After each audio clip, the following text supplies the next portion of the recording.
Welcome to the David Bradley Show with your host, David Bradley. Howdy, everybody. How are y'all doing today? We've got some interesting stuff we're going to talk about today, and it's a problem that a lot of people deal with on a daily basis, whether it's a family member, your friend, or just some crazy person you met on the street. So we're going to sit down and we're going to talk to Troy and John and Fawn. And Troy and John is with Hustle Recovery. And we've got Fawn, she's with The Next Door. And these are all treatment centers and people that can help people out. And our topic today is addictions, drugs. All right, guys. Y'all ready to kick this mug off? Yes, sir. Yes, sir. Let's do it. Do it. All right. So I want to know a little bit of background, man. I mean, how did y'all get all this going on? I mean, Man, I hate to say by complete accident. It was. This it definitely wasn't in the cards 3 years ago. I can tell you that. right. I'm a recovering addict myself, and I had gotten in trouble for my drug activities. Right.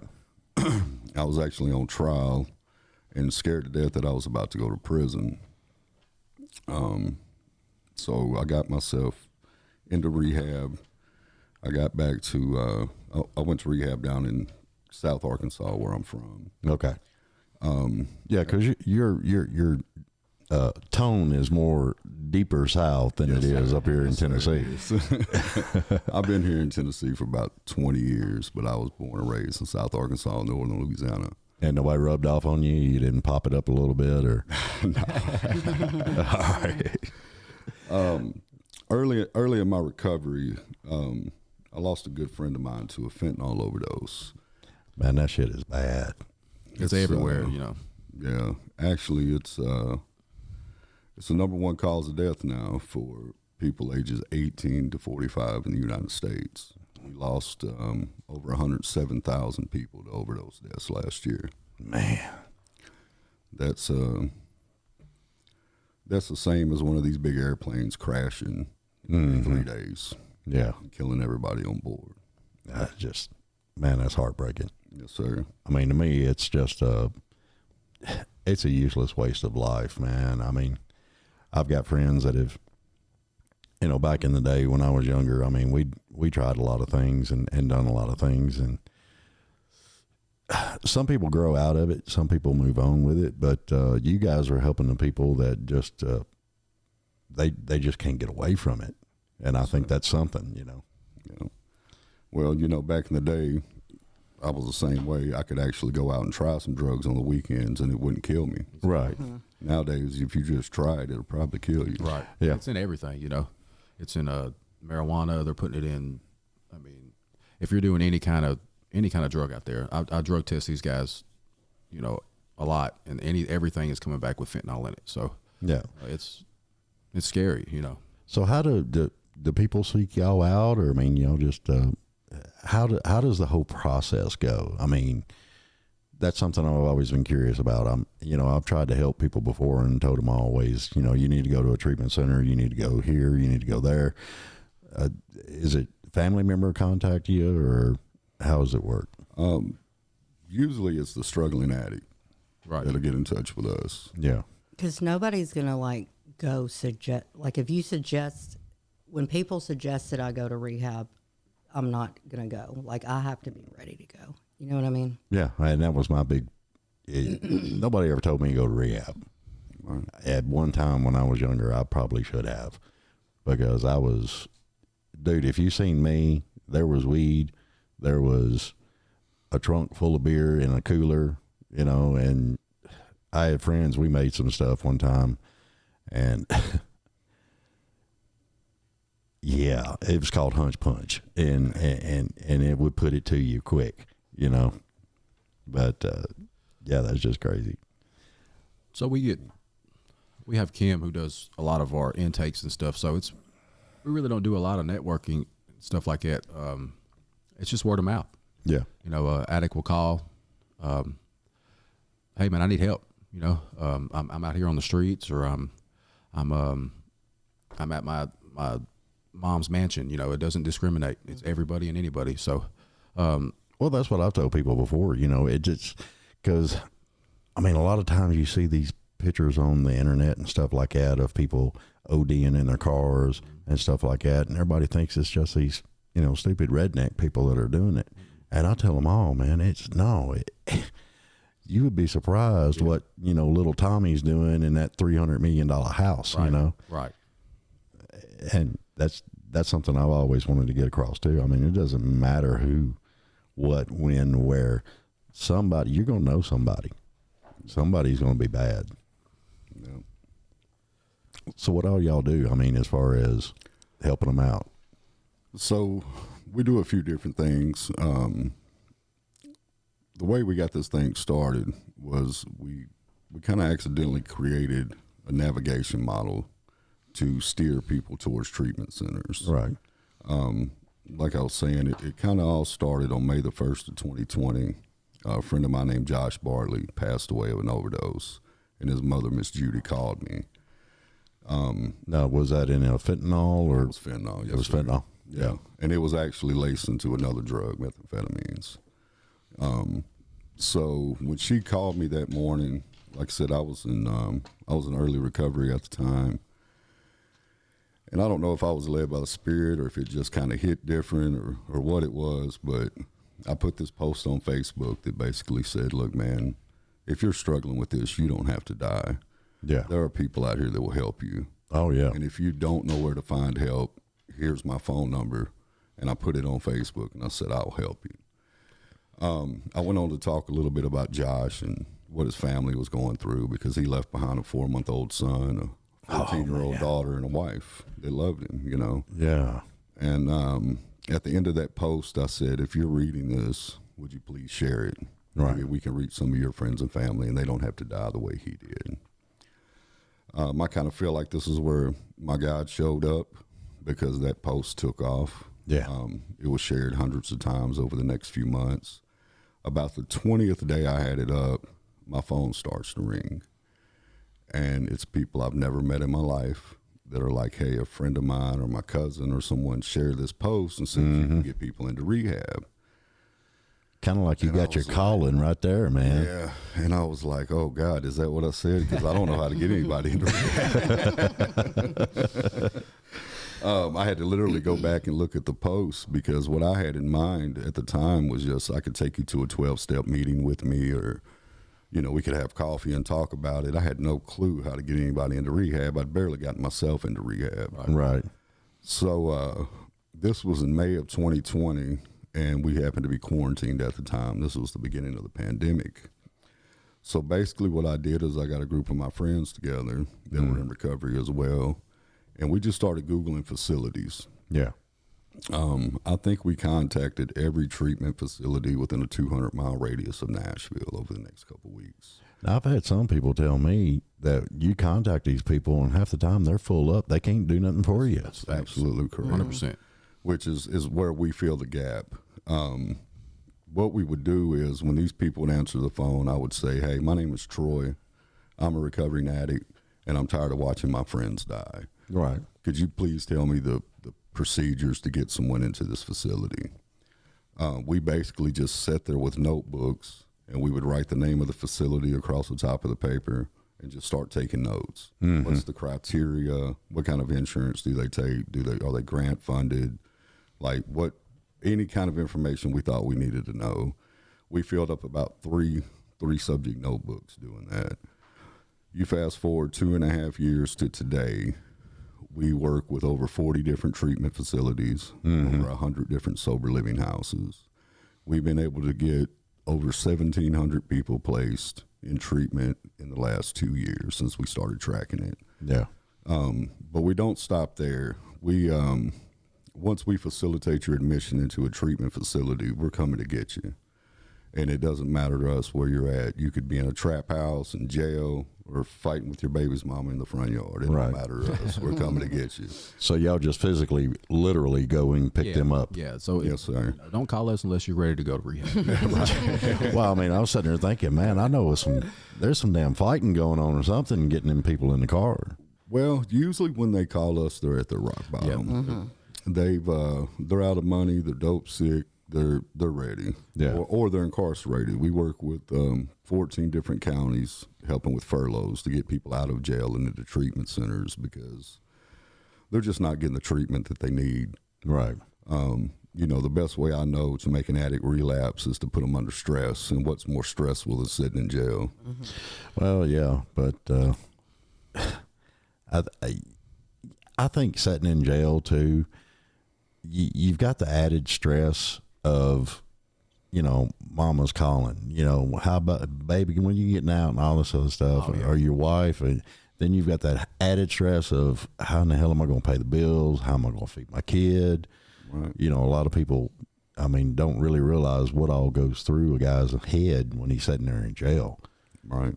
It's basically everything you've ever done wrong and everything you got to do to fix it. That's right. But you can't do Exactly. anything to And fix you it. cannot do, and you're trapped. Yeah. Well, it's kind of like truck driving too. When you're driving a truck and you're out there and you're just, it's you, man, and you're in a spot smaller than a jail cell. You ain't got no bathroom on that thing. Yeah. And you got to get this load from here to here, and you got so much time to do it, and you're doing 1,500 miles, and all you got is a radio. You got a cell phone now, but when I was doing it, I didn't have a cell phone. I didn't have nothing. I just had a CB radio, and I'd talk on it. And you'd have your dispatcher all the time, raising hell, because you'd have to call in every day. Well, you're only there. Well, you're supposed to be up here, and you're just like, oh, great. So now I'm starting to get more stressed out, all the crazy crap going on. And it added to me because I needed to stay awake. And back then and during that time, I did some stuff to keep me awake on that road. And it all started with a guy. I'm not going to say his name. He's probably dead by now, but he was an old guy. He was an old bull hauler. And basically, he just took and gave me a cute little pill, and it was black, and it was called a Black Beauty. Mm-hmm.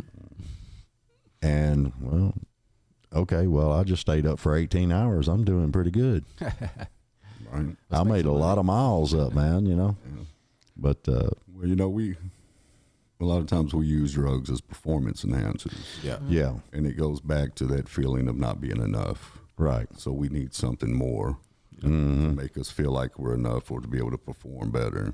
Oh, yeah, that's where A lot of the reason people use drugs. And they Yeah. work at first. Beautiful. Yeah. Oh, yeah. They definitely work. Oh, what yeah. happens with an addict is we couldn't have just made that run and stopped right there. Oh, no, sir. Yeah. We wouldn't have went home and just went to bed. Oh, yeah. We would have kept partying until we were homeless. Yeah. Oh, yeah. But back in the day, when we was driving and doing everything we was doing, my fastest run was I left Philadelphia by the docks, 10:30 on a Friday morning. I did an 8-ball all the way across to California. I was sitting in L.A. just after 4 a.m. Monday morning, almost 2,300 miles, something like that. And I forgot what my average speed was, but I had a truck that was uncut. And I made it all the way out there, and I had 4 hours sleep. That was it. Man. Rocking and rolling, huh? Rocking and rolling the whole time. I burned up that CB radio all the way across there, man. And it just it was intense, but on the truck driving side of it, you started a little bit to get that little bit of awake, but then you needed it more. Oh, yeah. And then, my paycheck was $1,400 this week. I can spend this much, and next week I can make $1,800. Yep. So it was a snowball effect. And I'm thinking, if that's going to do what I went through, then that's going to happen in the real world too, with everybody else. So I got off on a tangent story. I'm sorry. Yeah, you're good. That's what happens with this. You know, it works at first, and then I have to have it to go to work. Yeah. And then I have to have it if I don't get high today, I can't feed my kids. I can't go to work to put money on the table. And then it's no longer like a fun party thing. It's like, I got to have this shit to survive, you know? Yeah. And that's when it gets real dangerous, because Well, that's when you get the sick, right? that's when you get the sick. Yeah. You That's know, when the consequences come. you know, and then you And can't, it's too late then. yeah, it's too late then, you know? It's way So too late. that's when you need help. But how do you go and get help? Because, you know, at first you don't know how to get help. Second of all, if you go, you lose your house or you lose your family. You got to feed your kids. There's just so many obstacles in front of that, you know. Yeah. And the stigma behind addiction. I mean, it's hard for people to just ask for help because you don't know what people are going to say, think. You know, Oh, I yeah. was a mom, you know, stuff like that. Right. Yeah. Yeah, that's you know, I don't my mom says she knew. She probably did. People always Oh, know. everybody knew. Everybody. Everybody knew. Yeah. I thought I looked good. I was at 148 pounds. Oh, yeah. You know? I look good. Dude, I was 100 I got down My to kids knew. Everybody knew. I got down to 158 pounds. My hair was down to my waist. I was wearing tight jeans, cowboy boots, Sexiest man alive. Oh, yeah. and then I had that big black Peterbilt. Oh God!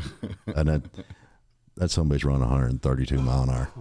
One of the took it, had an oil change on it, and the mechanic come out there and he's like, "You know how fast this damn truck's been?" I said, "No, you got the printout on it?" And he said, "It's been 132 hours." And I said, "Can you make me a copy of that?"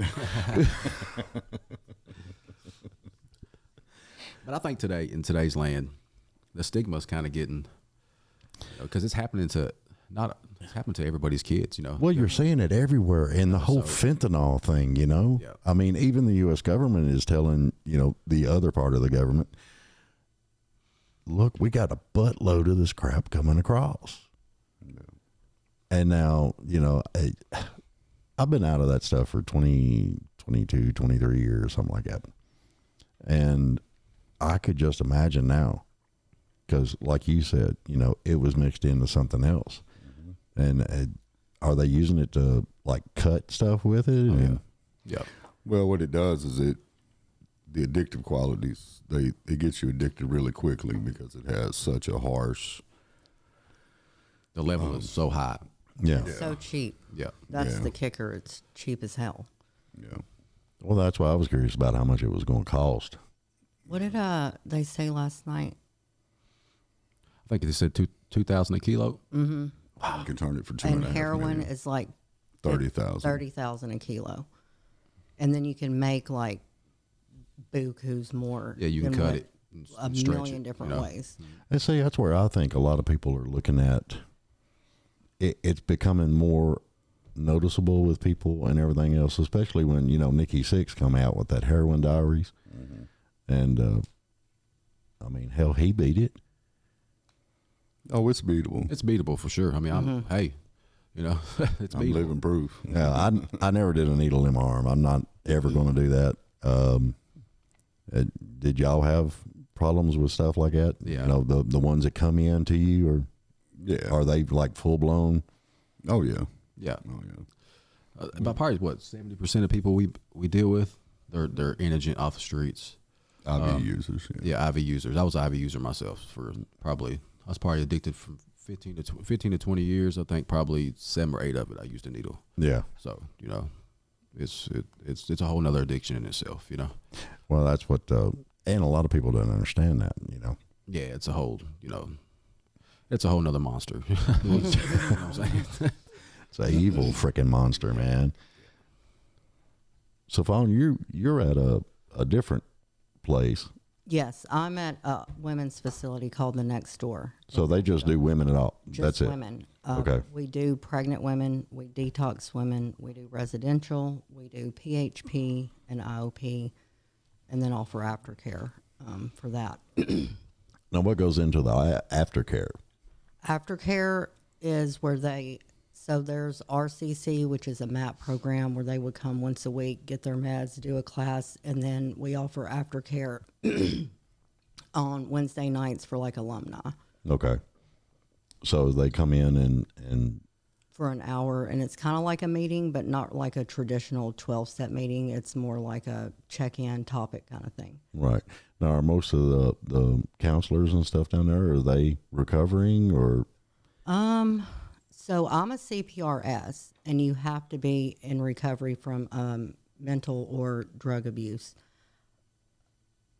We have like a couple therapists in addiction or in recovery, a few other people, but it's not like everyone is. Right. But I think we have 5 CPRSs. I'm not really sure. And we're all recovering addicts. Right. Now, do y'all do the, like Hustle does and the next door? Is it basically the same 12-step program? There's a little differences in them, but we all pretty much lean towards AA and NA, I believe. Right. Right. Next door is more of like a higher level of care. They offer detox there. They offer round the clock services. I mean, from 4.0 to 3.5, they offer anything you need. A lot of times, the clients, women, will call them Right. needing help. They'll bring them to us, and then we'll send them back because they go through our treatment, like our 28-day program. You're in there; you can't leave. You know, they live there for 28 days, and then most of the women need housing, and then that's where they come in. Okay. And they have women's houses, men's houses, and offer them, things that we can't. Yeah, so what we do has 2 parts to it. We do the navigation in the beginning and getting you into a treatment center. Where you go and get them if you have to, and all that. Yeah, we do what we call a sober companion transport. Okay. We send someone who's in the program, excuse me, to go and pick you up. We make sure you've got your hygiene stuff. If you need a pack of cigarettes, if you haven't ate in a couple of days, we make sure you get fed, and just try to get you a little more relaxed before you get to one of these facilities, because it can be, it's change. Anytime you change anything in your life, it's going to be scary. Oh, yeah. So what happened is they'll stay with someone like where Fawn works at the next door for 28 days normally. Mm-hmm. And then when they get out of that treatment center is when recovery really starts. Mm-hmm. Right. 28 days isn't enough time to fix a 20-year addiction. No, that's you're not able to repair the relationships in your life in 28 days. You're just now starting to physically feel a little better, and you're just basically getting stabilized. You're cleaning out. I think 28-day programs are basically like to get you sobered up, get you on a routine, and give you some coping skills. Exactly. And then Get you stable. And if a person can do it, PHP is where you can try it at home and then get it, because we do group therapy. This is pretty intense when it's just like a small group of PHP. So then you get to come there and like process your night and stuff like that. So what's PHP? PHP is partial hospitalization program. Okay. So you're there from 9 to 3, Monday through Friday. You still see the doctors, case manager, therapist, get your meds there, and all that stuff. So you're basically not sleeping there. Okay. So what we do after that, we're more for people who don't have housing. Mm-hmm. They don't have a job. They don't have a vehicle. They're kind of lost. They've been in addiction so long that they don't know what they're going to do next. So y'all help them get jobs and... Yeah, we have a staffing company called Sober and Serene Enterprises. We partner with about 8 different companies in the community locally around Nashville to get these guys back to work. Cool. Guys and girls. We house, 40 men and 20 ladies.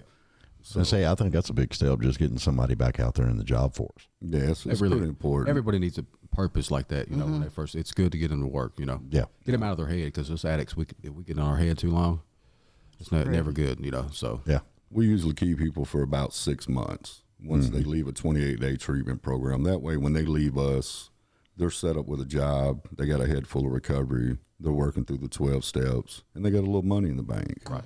So they've actually got a fighting chance after that, because on day 30, you don't have much of a chance of making it. I think the statistics are about 10% of the people And some actually people stay think sober. So like, oh, they've been in rehab for 28 days, so they're like fixed or healed, Yeah. and like want them to come home and like do all this stuff that that's just not. A lot of people don't realize that's not how this works.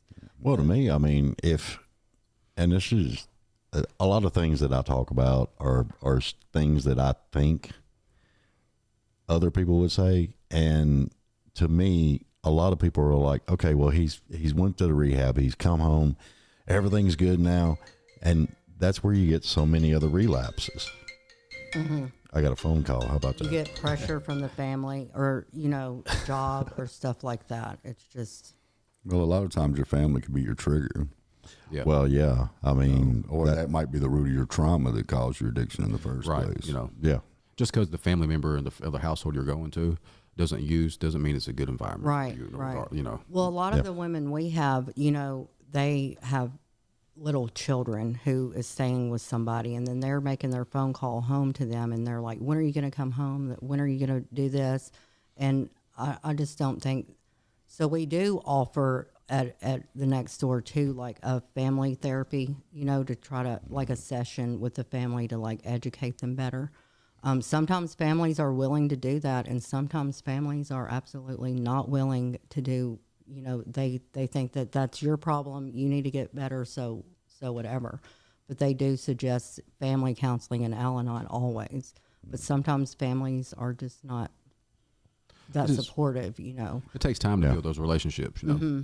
That's where we come into play. Like for guys and girls who are like that. Your parents are proud of you, but you stole the lawnmower last time you did it. Yeah. You can't come back here. How many times have you been in rehab and been like, I'm sorry, I'm never doing this again?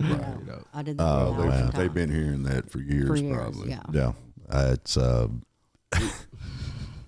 We just try to provide a place where they can rebuild their life. Right. They're around like-minded people. They're in a safe environment. It's controlled. It's structured. There's no access or opportunity to go out and use. Mm-hmm. And we just kind of help them learn the skills again that they need to know, because like a lot of these people, when they come out of treatment, they don't have a vehicle. They haven't had a bank account in years. They haven't had a job in years. yeah. They don't know how to do a job interview And a lot of them have been actually cut off by their family because of it. Right. Oh, yeah. A lot of women that we help, are sex trafficked. They've been sold when they were, it's just really awful. A lot of trauma. And they have no idea how to live. They have zero life skills. They don't know how to wash dishes or make a bed. They've just lived very unfortunately, Yeah. I suppose. So basically what our entire job, if I had to sum it up, is basically just to love these people until they learn to love themselves Right. again. Absolutely. Yeah. You know, And sometimes that's all it takes. yeah. Well, most of the time as drug addicts, that's what we're missing, is that sense of belonging, those feelings of worthlessness, that shame and that guilt of the things that we let happen in our addiction. And it just takes time to work through that and process it. Yeah. Yeah, because the one thing that made me actually a little bit worse was when my dad passed. Yeah. And that hit me. But I was close to getting custody of my kids. And that triggered something in me, just knowing that I had these two people that I had to take care of. Right. And I quit cold turkey. And it was a rough 3 weeks. I bet. But I quit cold turkey. And that gave me a sense of purpose. Because before, I didn't really have a sense of purpose. I lost house, wife. I'm paying somebody to watch my kids that I can only get every other weekend. And that was really up to them if I got them that weekend or not. And of course, truck driving, it was up to my dispatcher too. Did I get back in time to get them? Right. So all those little things spurred me. And I'll be honest with you, dude, the stuff I did coke and I did some stuff called crank, and it made me numb. It stopped me from feeling.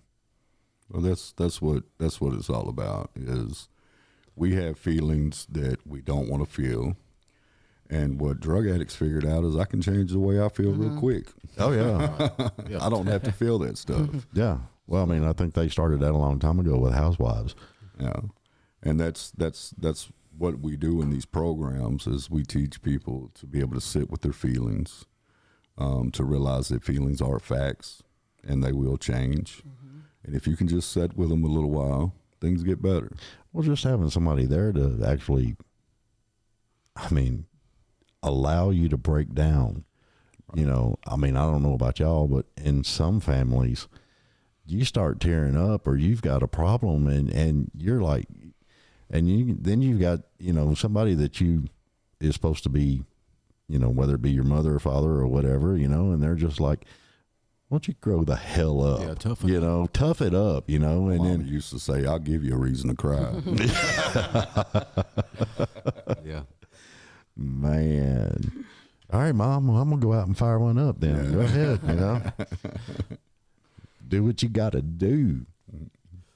But there is a solution, you know. There is a solution now, and that's what's cool about this whole thing is there's a solution. Well, that's why I wanted to do this, because when me and Fawn was talking about it, I was just like, there's a lot of people out there, and there's a lot of people stuck, because I was doing some research a little bit, looking at, and I'm just seeing people, you know, ODing in cars. I'm seeing this, I'm seeing that, I'm seeing the fentanyl problem that's going on, and nobody's stopping it, but at least you guys are on the front lines, and you're trying to help, and you're trying to do something about it. And I think a lot of people really need to look y'all up and try to get everything going, because, I mean, it sounds awesome, y'all helping people out. My hat's off to you if I had a hat on. You know. Well, it kind of keeps us sober, too, at the same time. You know? Yeah, well, it also gives you a sense of purpose, right? Sure does. Yes, sir. You know? That's what it's all about. So how'd y'all two meet? Or is that a touchy subject? We had some mutual friends, and I had already started doing this hustle thing.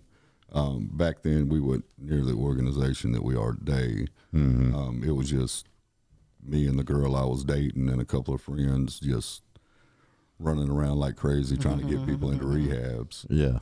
And one of them reached out to us and said that John was looking for help. Yeah. He actually detoxed on my couch the first time. Well, I went to a detox, and I left 3 days. Well, I didn't leave. They made me go, but I was still detoxing, you know. So I went to Troy's house, and I didn't really know him. You don't know if you've ever detoxed before, but No. I don't like detoxing on someone's house. I don't know. You know? It's not a pretty sight. Plus, I was pretty preachy, probably.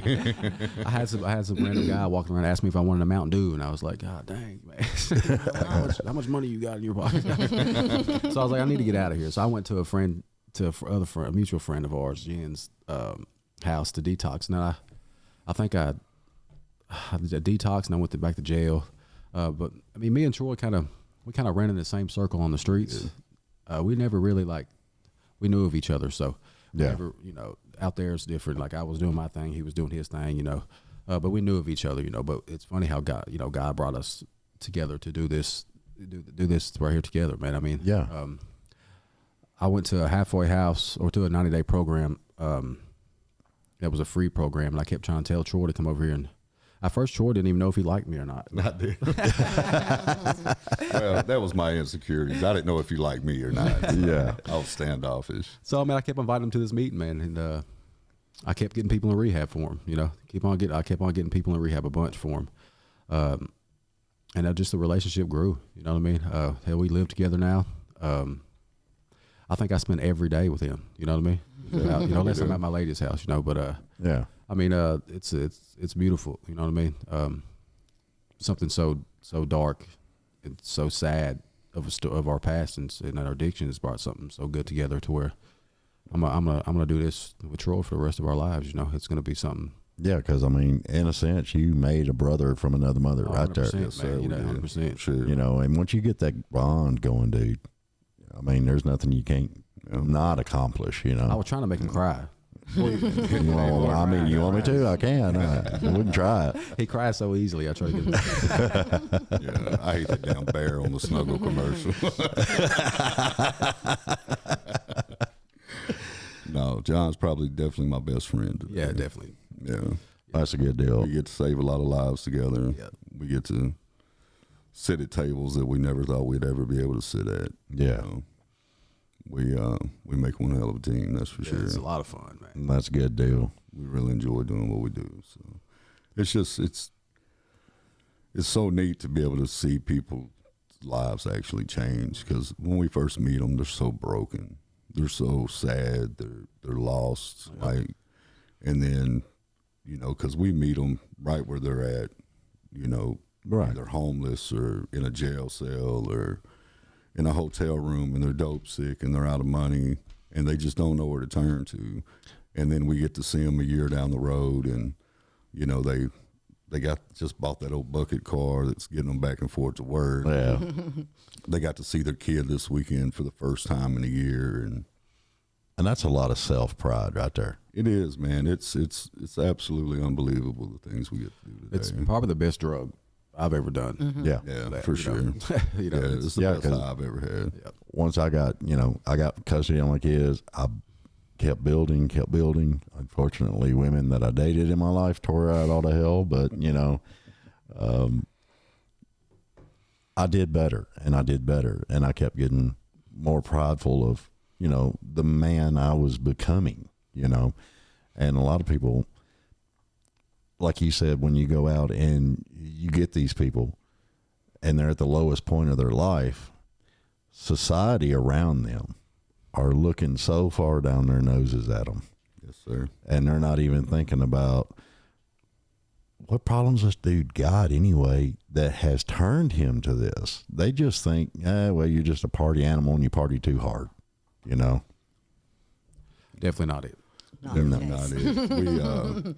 We listened to a doctor friend of ours speak last night who said there was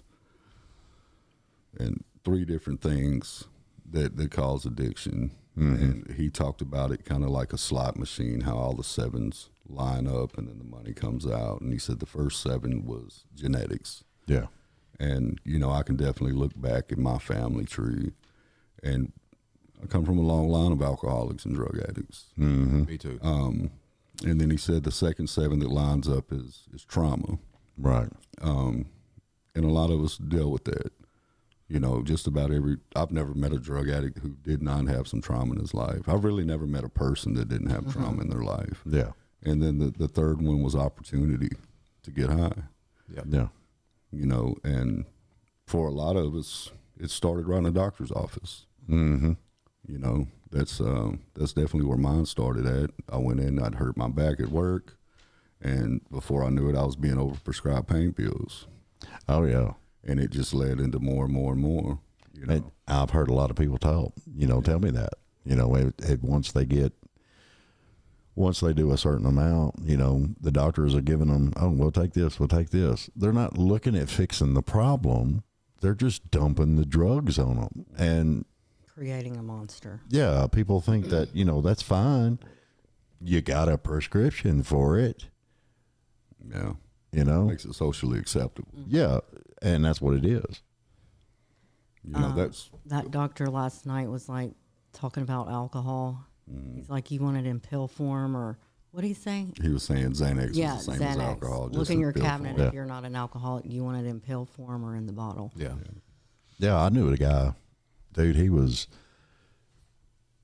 anything and everything. If you ever needed something, not drug wise, but anything you needed, if you needed help building a house, he'd be there. Anything you needed. He was just a heart of gold, great freaking guy. But you give him a Xanax triple bar, and he was the most evilest son of a you'd ever seen in your daggum life, man. Ready to fight everything. Yeah, I mean, he didn't care. Steal everything. Steal everything. Steal everything. Fight 'em on the way out. And the bad part about it was his doctor prescribed him the damn triple bars. Mm-hmm. And I was like, dude, you don't need to be taking these things, man. Yeah. I think one day I woke up after doing Xanax, I had like rocks in my pocket. And I had like a bunch of money in my other pocket. So during the course of that night, I stole rocks and I stole some money. You know what I mean? Like what? That's the mental. I have no idea. I got rocks in my pocket. Yo, what the hell did I just do? So it's just wild, you know. Oh yeah, I've had some times like that, man. But mine was back when I was earlier. I mean, I would drink. I would drink like crazy. Yeah. 19, 18 years old. Alcohol's a drug, right? Yeah. Mm-hmm. Well, I mean, I started drinking when I was 15 years old. And I would go to school with a Mountain Dew, and I would drink 3 or 4 big guzzles out of it. And then I'd top it off. And rot gut, fighting cock, 101 proof. Right. And I would sit there in industrial arts with a bag of Doritos and my little mixed up bottle. But the industrial arts teacher, he was half drunk all the time anyway. So he didn't care what I did, but that's how I got into, everybody knew, Yeah. David's got some beer. He's got this, he's got that, hell, everybody wanted to ride around in my damn car. Yeah. So Troy, I think it's safe to say I think we try to drop borders of these people. They come in, they don't have no way to get to a job, no way to get to their doctor's appointments, no way to get to probation, no way to, and that's what we try to do. Eliminate the barriers. Eliminate the barriers. We have vans at all our places. Takes them to any appointment they need, back and forth to work. Well, when you got barriers, that's just adding stress, man. Right, and that's what we try to do. Eliminate those. Yeah. Yeah. To give the people time to heal. Right. Because it's a process. It takes some deep digging to take care of your traumas. Mm-hmm. A lot of times you got to get that stuff out to another human being and get it on paper. Yeah. To be able to actually process and deal with it, and it's not always easy. Now, one thing I was curious about, when y'all first go out and get them, when they've made that call and you actually go out and get them, do y'all run them through like a regular physician, doctor, get them all checked out? No, a lot of times the treatment facilities will do that. Fawn does. Yeah. Well, I mean, I was just curious because, we personally don't. Every now and then we'll get someone who needs a medical clearance, and we might have to take them to the ER to get a medical clearance or something like that. Basically, but for the most part, the treatment facilities will do that part We have of it. nurse practitioners, doctors, Yeah. psych providers, the whole shebang there. well, that's what I was curious about too, psych evaluations and stuff. And when they're under the influence on their way to rehab, they're not Yeah, going to want to go it's pretty to see entertaining. the doctor's office. You never freaking know. It's our goal is just to get them there as quickly as possible. Right. Before they No change their mind. stops on the way. No. Yeah, no stops on the way. We don't want them dying. So, but now after the stabilization period, then that's something that we have to follow up on, especially with mental health. Yeah. We have a few different providers that we work with. We don't provide any kind of mental health services, Right. but we'll take them to outside providers, and the only thing that we do is basically remind them to take their medicine Yeah. and make sure it gets logged. Well, the reason I bring it up is because there's a lot of people out there that actually have mental health issues, and those issues are actually what causes them to actually start doing stuff. They self-medicate as well. Yeah. Yeah, because I know a couple of housewives that say they got to self-medicate, and it's usually a trip to the liquor store. Mm-hmm. So that's why I brought that up, because I was curious what kind of medical, psychological, what all the process was. Because if you can get people help, man, you can get them help. Yeah. We try to provide a full range of services as best we can. And when they come to us, like the or we call them care managers and therapists, the care manager gets their next appointments at least set up. Right. Like they'll start medication.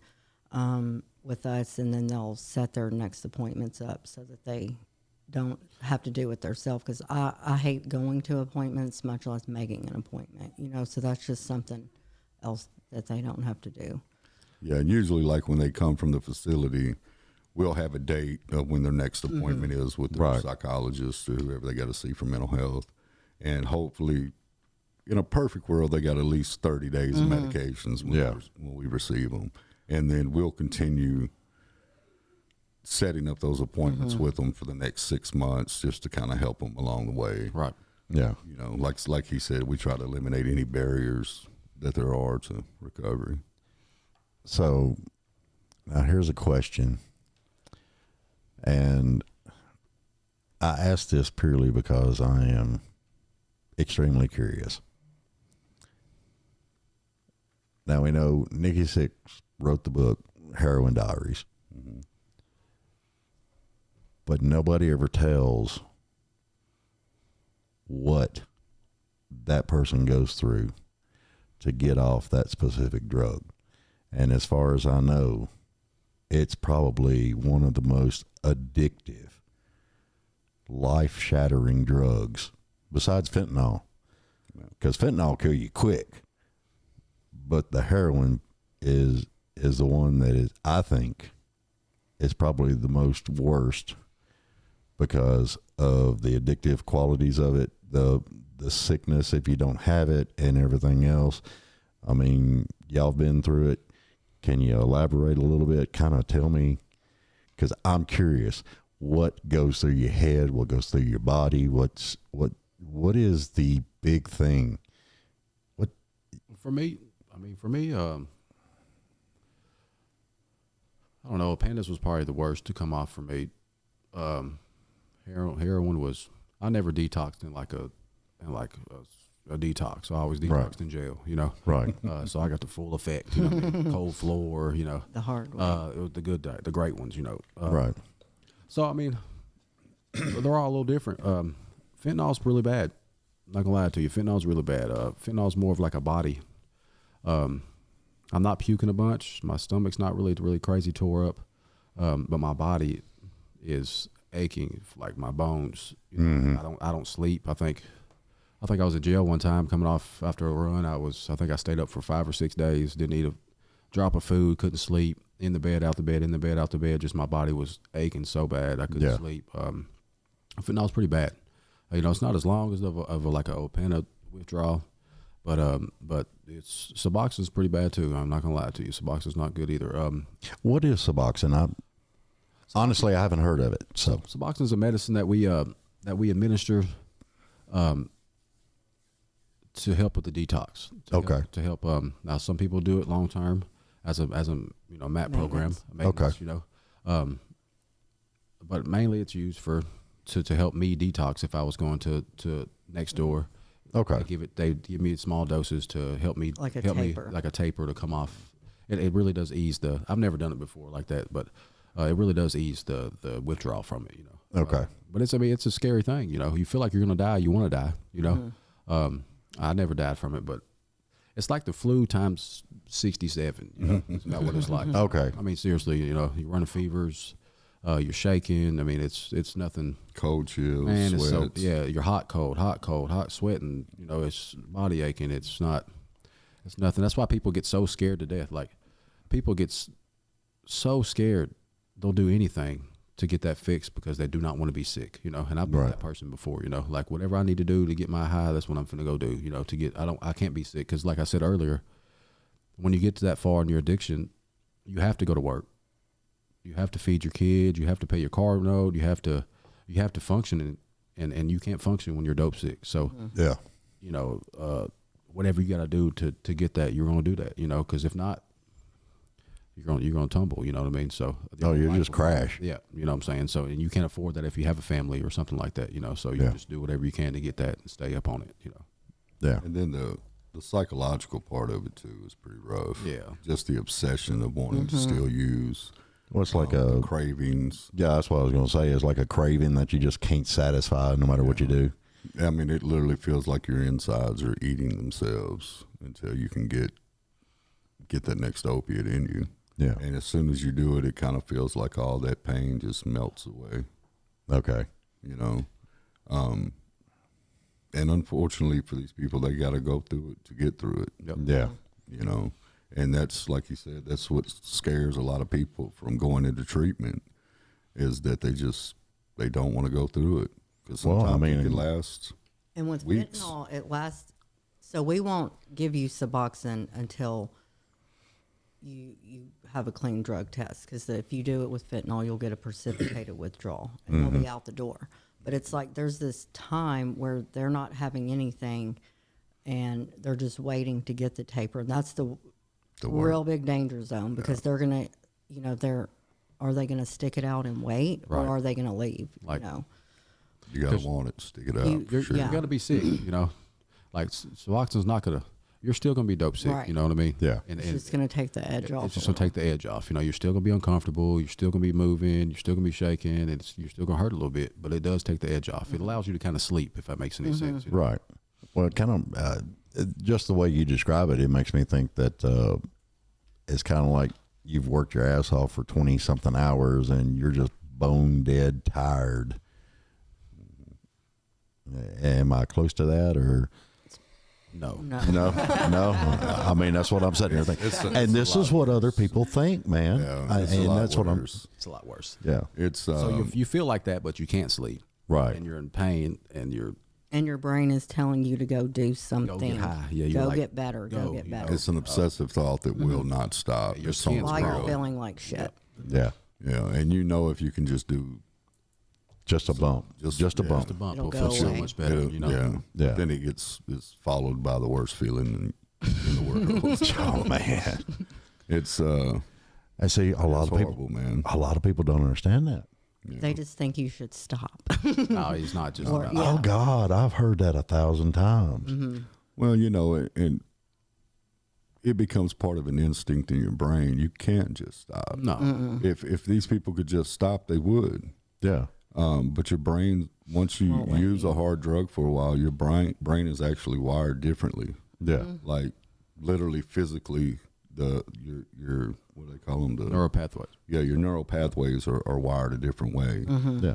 To the simplest, where like if my addicted brain takes a step, it goes different than what's yours brain. What's yours, just to that simple level. To like the synapses that go off in my brain is different when I take a step or breathe compared to when yours does. So Right. And also, trauma does that to your brain. Trauma does just as well. alone. So then you Exactly. have trauma making your brain do this, and then you put drugs on it. It's just not firing right. Oh no. Not to mention all your feelings come back. You know, we were using to numb all these feelings, and then usually at the end of your addiction, you deal with a lot of feelings of guilt and shame. Oh God, that kept me sick for a long time. Yeah. Just the guilt and shame alone. Yeah. Yeah, So because it takes, like I said, it just takes working through all those things. It's not something, you know, I know a lot of people think, well, why won't they just stop? And it's They just, love their kids enough. yeah, Like, yeah. if it was for the love of children, we wouldn't be here today. I mean, there would be no Exactly. drug addicts, but that's just not how this works. No, it doesn't. No. You know. no, unfortunately not. yeah, because it took me. I think it was 2 years after Dad died before I'd been quit for a long time, but it was almost, I think it was like 2 or 3 days after he passed away, and it hit me like a ton of bricks, and that urge that I got to go made me go to his gravesite, and that was the first time in over 2 years that I actually mourned his death, and it was rough, and I felt everything, and it just all exploded right there, and it made me realize what I had been basically running away from, and I hated it. I couldn't stand it, but I had to do it. I had to get through it. And Dad was like the hero. I still tear up today with thinking about him, you know. Naturally, yeah. I mean, he was my hero. You had to get free. Yeah, You know? I had to get it all behind me. I had to get, and I think it's what what I went through. I think a lot of other people do that too, just by trying to numb it, trying to put it back, because it was like once I finally did it and mourned him, it was like everything's final. It's true. He's gone, and it ripped me up. But the kids, getting custody of the kids, man, it was the best thing that ever could happen to me, just like you said, I mean, the kids are your life, man. Mm-hmm. Troy, you just saw yours for the first time. Yeah. Mine came down for 10 days for the first time I'd seen them in 4 years. Wow. Yeah, I was speaking with my daughter. I get to see her for the second time in probably 5 years in April. So yeah, man. So I mean, that's just because this program sponsorship, 12 steps, higher And the power. best high is when your kids tell you that they're proud of you. Oh, that's great. I mean, there's not a drug out there that could ever touch that. Yeah, but your kids are like 4 foot taller than you. I know, but they are my everything. And when my boys tell me they're proud of me, it just literally makes my heart want to explode. Like, I don't even know how to explain it. It's just something that I don't know. It's bizarre. But that's what a lot of what y'all do. It gets these people back up to where somebody that they love can actually look at them and say, I'm proud of you. Yeah. You did a hell of a job. You're doing great. Mm-hmm. And that's what it's about, Mm-hmm. Love these people back. Yeah. I love that. I'm glad you got to see your kids, man. I mean, Hey, he was nervous. It's scary as hell, isn't it? Oh, yeah. I could just imagine it'd be scary as hell, My daughter's 15 going on about 30 now, so. Is that who you were talking to? Yes, Out there. right before we came in, she's like, a podcast? What? Like, yeah, I'm going to be on a podcast. Yeah, why not? We'll get it all out there, man. So how many facilities have y'all got? I mean, from what you was telling me, you've kind of grown leaps and bounds here. Yeah, it's we've actually seen unprecedented growth for sure. We started out in June of 2021 with our first house. We opened a men's house called Mo's Place. Okay. Everything we do is got these acronyms. Like HUSTLE is an acronym. HUSTLE stands for how you survive this life every day. Oh God, that's a good acronym. So our first house was Mo's Place, and Mo's is men overcoming emotional stress and substance abuse. It's actually named after my best friend that I grew up with, who had committed suicide six years ago. I named it that because I wanted something better to come from his name than the act that he committed. We started with that one. John actually ran that house for a little over a year. Yep.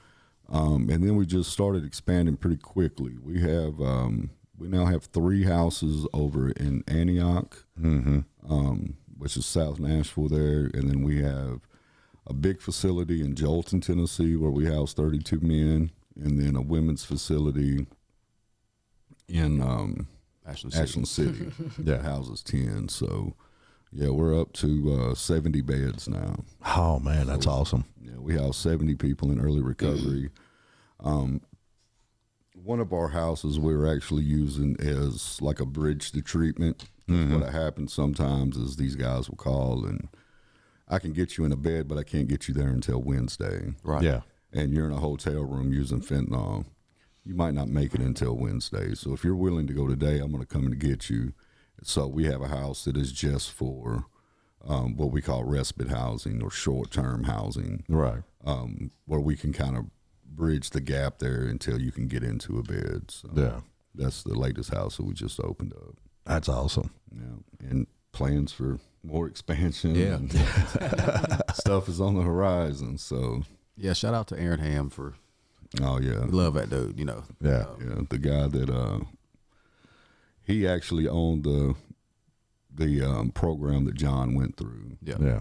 And I don't know what this guy's seen in us, but just one day he says, "Man, I ain't trying to pitch it to you, but why don't you let me start buying you some houses? Hey. Yeah. I was like, wow, okay. Like, who's buying houses for people? Right? Yeah, I really. was out here doing that. But yeah, we have a great relationship with him. He's definitely our angel. Man, he changed the whole game for us. Yeah. Yep. We're able to do things today because of his generosity that I don't know that we would ever been able to do. And that's what happens out here, because what I found is recovering addicts and alcoholics are some of the best people in the world.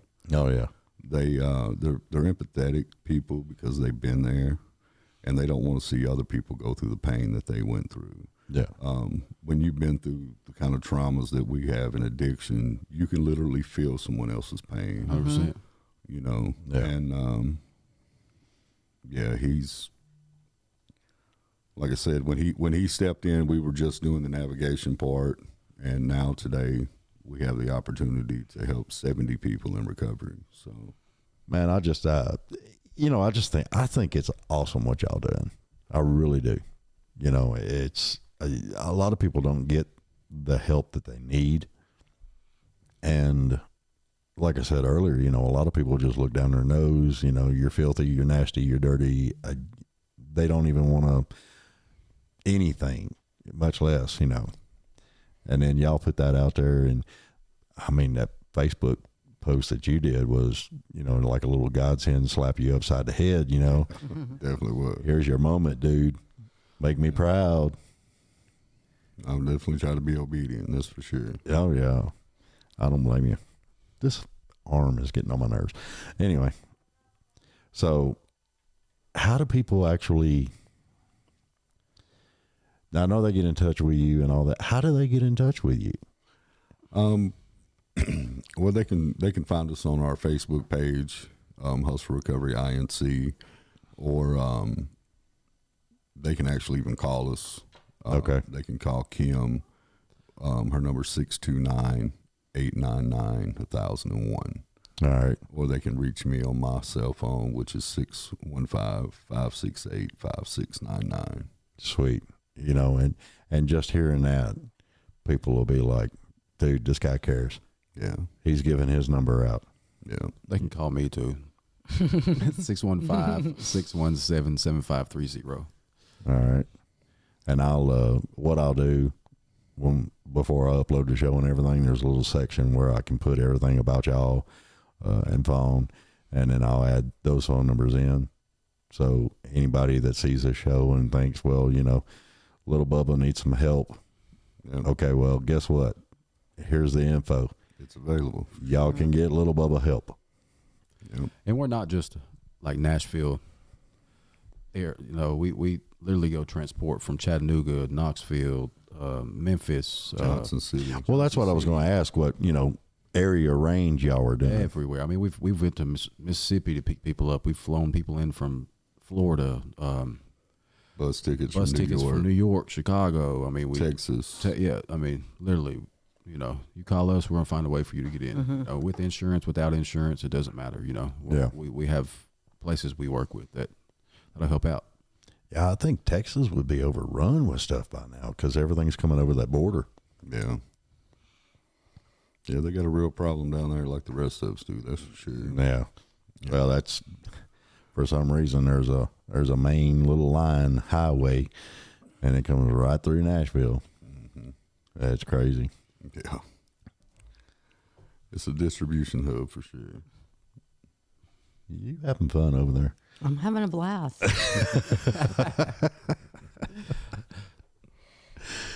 You've been the quietest, you know that, right? That's all right. I don't talk much. Well, that don't help me out on the podcast. Right. Sorry. Yeah. That's why I brought these guys. But if you are struggling, you know, Yeah. and you are needing some help, you know, give us a call.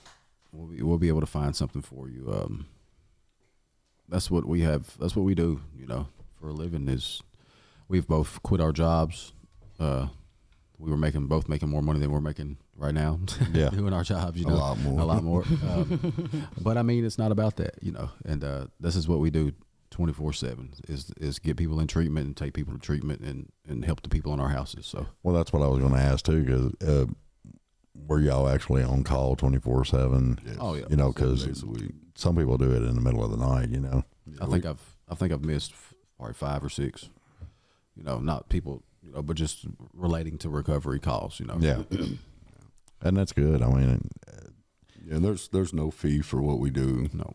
Everything we do is free of charge. So, yeah. you know, if you need to get to a treatment center, we don't mind coming and picking you up. If you don't know how to get into a treatment center, we can guide you through the process. Right. Yeah. It's a one-way Uber. Yeah. Yeah, we won't pick you back up unless you graduate the program. Yeah. So y'all get them, you pick them up, you get them started. They go to Fawn over at the next door. Yep. And then you put them through the treatment, medication, everything that needs to be done. And then they come back to you and y'all help Pick 'em them. up. Y'all get them back on there. You give them the support, emotional support, and just get them back out in the workforce and start making them feel prouder of themselves. You know, create a community around them. Right. Yeah. That's what we need. Yeah, because Give them a sense of purpose, a sense of belonging. well, I mean, you know, you was talking about the community thing, and when we took that little break just a few minutes ago, you was talking about the rat thing, and I was just like, Oh, yeah. dude, we got to put that on, man. I mean, Well, Brad Park was an experiment that was done, Lord, I don't even know when or what the scientist's name is to give him credit, but they started out where they isolated a rat and they gave him 2 different bottles of water. One was laced with either heroin or cocaine and one was regular water. The rats would use the drug-laced water until they died, basically. right. And they came up with an idea to do this, what they call Rat Park. And what they did is they just created this amazing atmosphere for rats where they had plenty of tunnels and wheels to play in and lots of friends and partners to have sex and plenty of food. They could just jam out. Yeah. And when they put the drug-laced water and the regular water bottles there, the rats seemed to navigate towards just the regular water. So what they came up with from that is that it's about community. Yeah. You know, it's about connection. He actually says at the end of that thing that that the opposite of addiction is connection. It is. Yeah. Yeah. And I firmly believe that. You know, I mean, I think if you've got real good friend structure, you've got real good family structure, and you've got a good community structure around that, you're less likely. Yeah. Unless you're a crazy teenager kid having a party somewhere, you know? Right. Well, I always encourage everybody, 30 days is not enough. You know, get into a sober living or a halfway house or whatever y'all want to call it, you know, whatever state you're in. Right. I stayed in one for a little over a year. And that's what saved my life this last time, you know, 4 or 5 times of trying to get sober. But this is, you know, that saved my life. I was around people who were like-minded, you know, going through the same stuff that was like, what the hell do I do?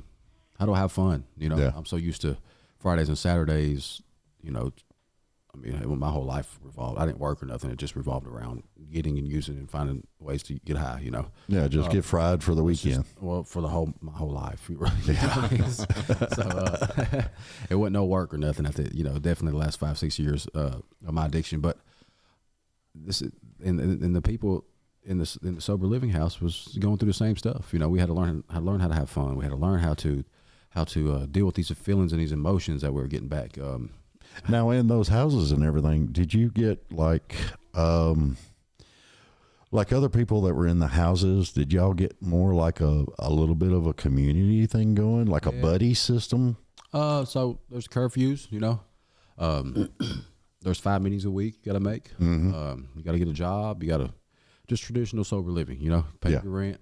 But there, you create a camaraderie. Like I have friends from my halfway house living days that I want to be friends with for the rest of my life, you know? Yeah. So yeah, it's like that, you know, we hold each other accountable.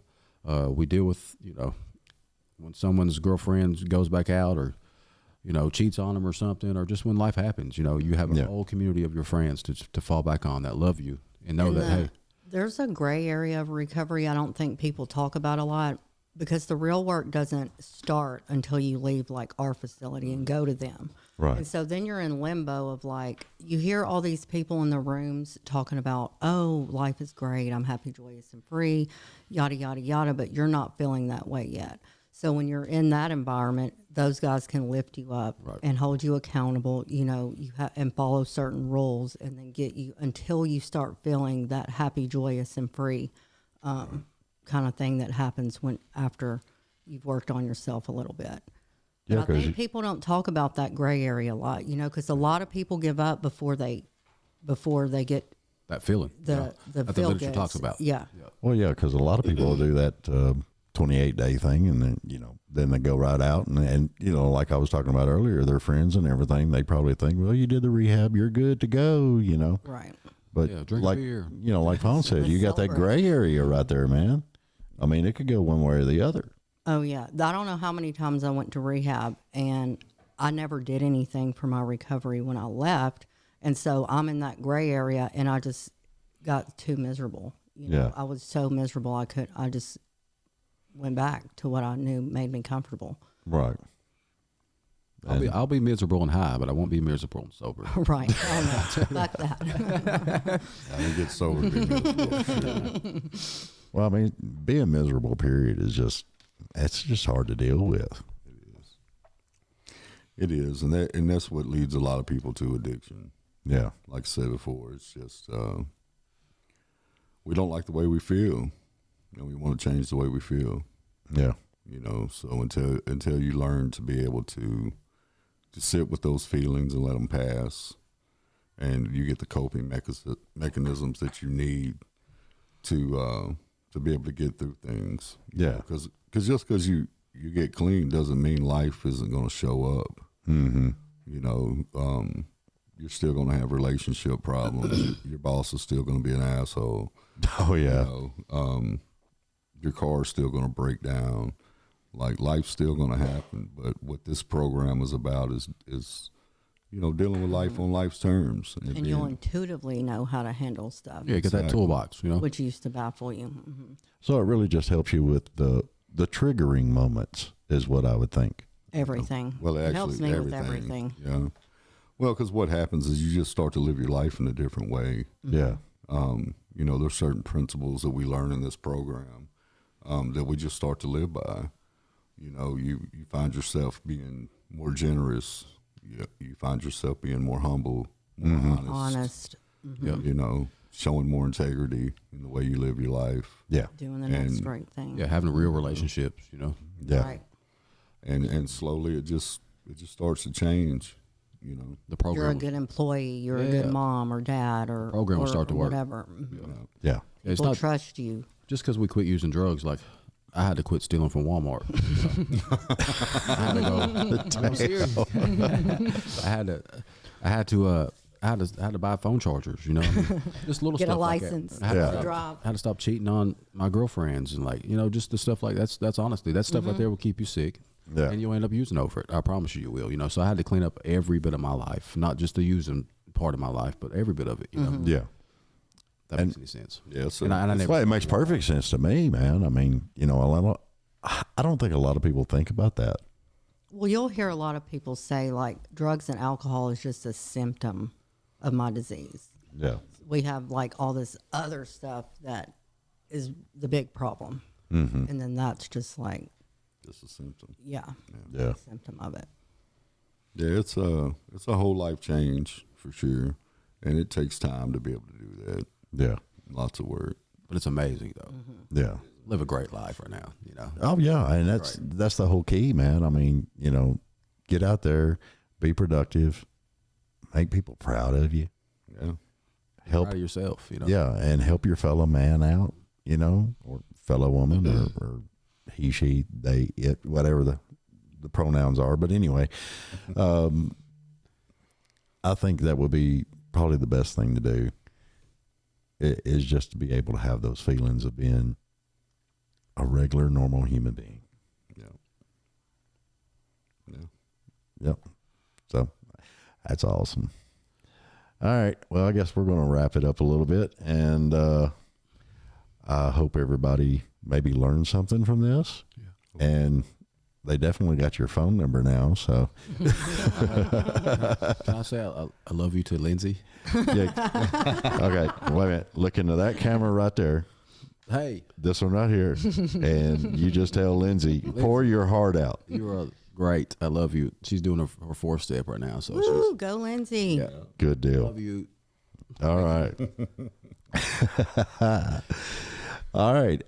Did you want to give a shout out to anybody that helps you on the hustle side, or? Yeah, I'd like to give a shout out to Miss Margaret Brady. Yes, Margaret. Love her. She's actually who introduced me and Fawn. This lady, My bestie. yeah, she has one of the biggest hearts of anybody I've ever met for the community. Good.